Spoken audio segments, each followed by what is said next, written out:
Essentially, Nintendo just filed a lawsuit against not a tournament organizer, not some random player modding things, not some people pirating stuff. No, Nintendo filed a lawsuit against the United States government.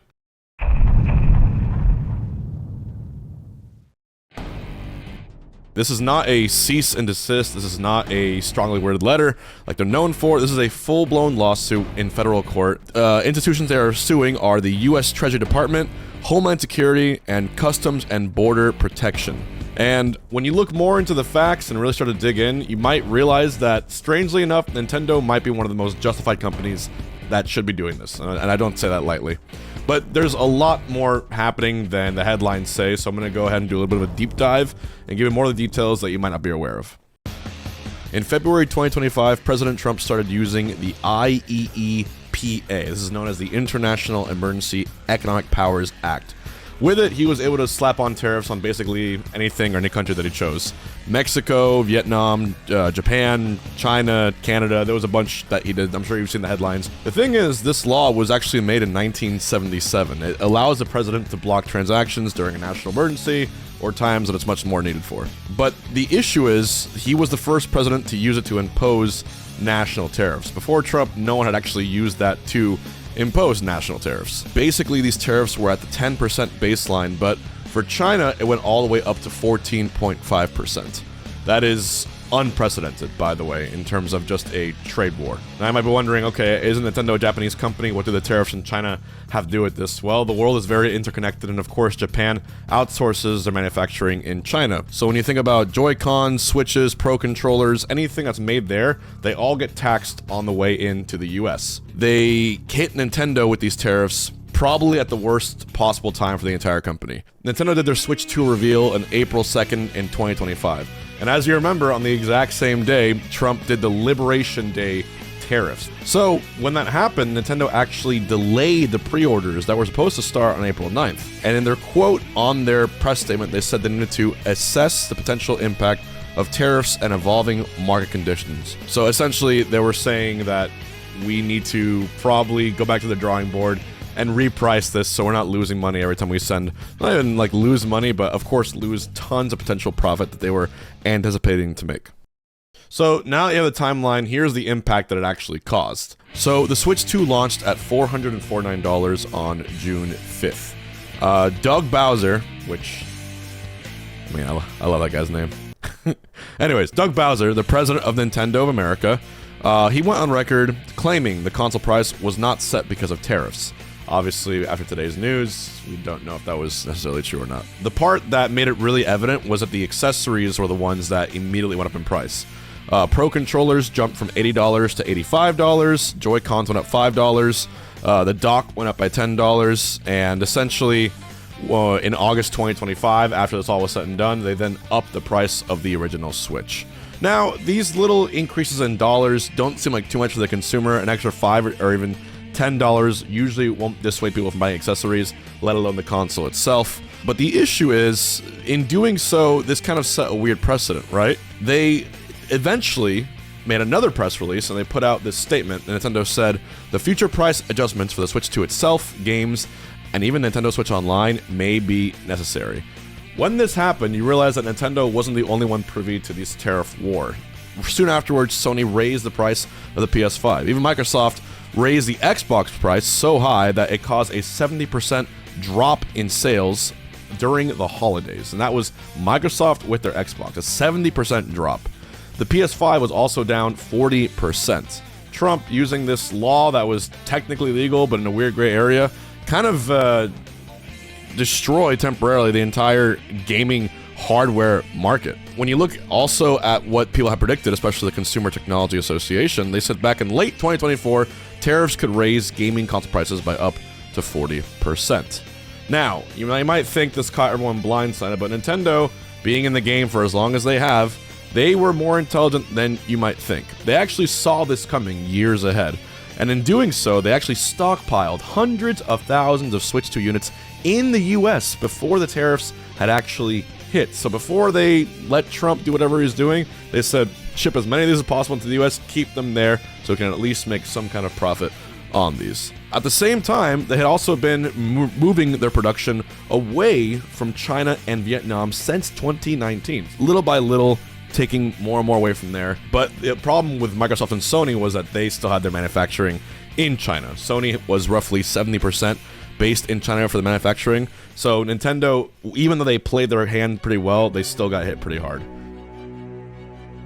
Now we get into the legal ramifications and what happened here. Essentially, Trump had been building these tariffs for over a year, and the legal challenges had been growing for a long time. The one that the Supreme Court finally received was called Learning Resources versus Trump. And on February 20th, 2026, there was a ruling, a 6-3 ruling in the Supreme Court, that Trump's use of the IEEPA to impose these tariffs was deemed unconstitutional. And in this 6-3 ruling, 2 of Trump's appointees was actually turned against him. Chief Justice Roberts, in his statement, said that the Constitution gives Congress and not the president the power to impose taxes and tariffs, and that the IEEPA doesn't mention tariffs anywhere. Essentially, he was saying that you can't just use an emergency powers law to create a brand new tax system. But it gets crazier, because when this ruling happened, the Custom and Border Protection had already collected over $165 billion in tariffs sought directly through the IEEPA. That is 165 with 9 zeros in front of it. $165 billion. This included 330,000 importers, over 53 million entries, even though the Supreme Court said it was illegal. But it's obvious to see by that point the damage was already done. So there was counterplay too, because after the Supreme Court ruled this, Trump then pivoted to a thing called the Trade Act of 1974, Section 122. This allows temporary tariffs for the balance of payments issues, whatever that means. And as soon as this happened, he put a global 15% tariff on the world. So while one ruling went away, he pulled out another part of legal nomenclature, and he was able to continue doing his tariffs. No matter how they tried to take the tariffs away constitutionally, there was another legal trick that Trump had up his sleeve to continue putting these on. So today, March 6, 2026, Nintendo filed a complaint in the U.S. Court of International Trade. Now, in this complaint, there wasn't actually a dollar amount complaint specified, which is usually not the case. What they wanted was a full refund with interest of every IEEPA tariff that they had paid since February of 2025, with Nintendo's lawyers deeming the tariffs unlawful, similar to what the Supreme Court said. Nintendo also claimed that they had suffered injury as the importer, and Nintendo, of course, was not alone in this. There was many other companies that joined them in this ruling. There was over 2,000 companies seeking refunds from these unlawful tariffs, including FedEx, Hasbro, Skechers, Dollar General, Dyson, L'Oreal, J.Crew. This amounts to over billions of dollars of tariffs when you add up all together. It's a massive list. The important part was on March 4th, it was actually Judge Richard Eaton of the Court of International Trade. He was the one who ordered the CBP to do refunds for all these companies and importers requesting them, demanding them, more so. Not just the ones who actually made a complaint or sued, towards everyone. He said every importer who paid these IEEPA tariffs was entitled to receive this benefit as part of the Supreme Court ruling. And on March 6th, today, the CBP filed their response saying they actually cannot comply with this. They literally do not have the systems in place to do all of these things. And they said doing a refund of 53 million entries was unprecedented. Their tech can't handle it. And basically they needed time to build a new system able to handle it. That will be 45 days from now, they're requesting, for just to build a system just to handle these refunds. Also, in their statement, they said that the manual alternative would take 4 million hours of employee work to do this. I don't know how true that is, but, you know, take it with a grain of salt. Anyways, long story short, $165 billion in tariffs collected. The government ruled it was legal, and now the actual people in charge of processing those refunds, they say their systems can't comply and give it back. It'll be like a bunch of people buying tickets to a Taylor Swift concert that's actually fake, and then like a million people asking for refunds, and they're saying, sorry, our computer is fried. It crashed. Not enough RAM. Sorry, no refunds. It's a clusterfuck to say the least. So we get to the meat and potatoes. What does it mean for us, for the gamers, for the consumers, the people privy to Nintendo's products? Does it mean that the prices are going to go back down? And the answer is no. Honestly, probably not. And the reason is because even if Nintendo was to get the refund, get all their money back from it too, it's very rare for a company to actually give refunds to their consumers again. Because they have margin compression, they can actually use that to rebuild those margins. The one exception, of course, will be FedEx. FedEx in a statement said publicly if they get refunded, they'll pass it back to the customers, but again, this is a one-off case and it's very, very rare. Even with the IEEPA tariffs gone, there's still tariffs that are actively in effect. Section 122 tariffs are 15% right now. And even the tariffs on metals and vehicles are still the same. The Section 301 tariffs on China still remain.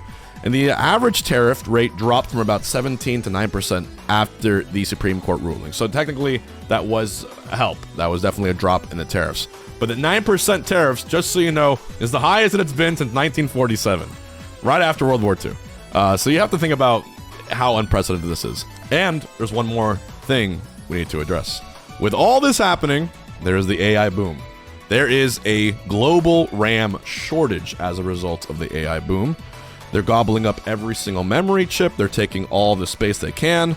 And essentially, memory actually accounts for 21 to 23% of the Switch 2's manufacturing costs. I bet most people are aware of that. So, even with the tariffs gone, even if they were to magically be gone tomorrow, you still have increasing prices because of the cost of memory due to the AI boom, and that being a significant cost of what it costs to make a Switch 2 console in full. So gamers are getting kind of wrecked right now by both government trade policy and the AI industry. Sad times. Nintendo now is doing what they can to sue the federal government to get their money back. But even if they were to do that, the damage is already done. Like I said, it's been $165 billion in these legal tariffs.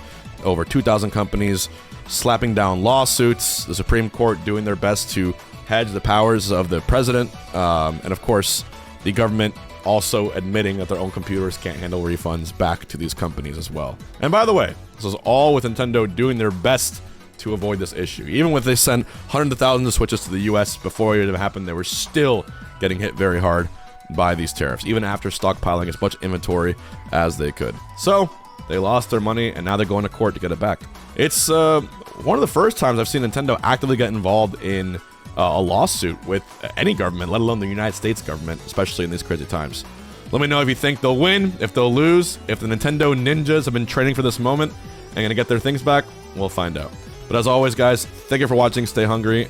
Leave a like, subscribe, or reply in the comments. Let me know what you think's gonna happen. I'll see you guys.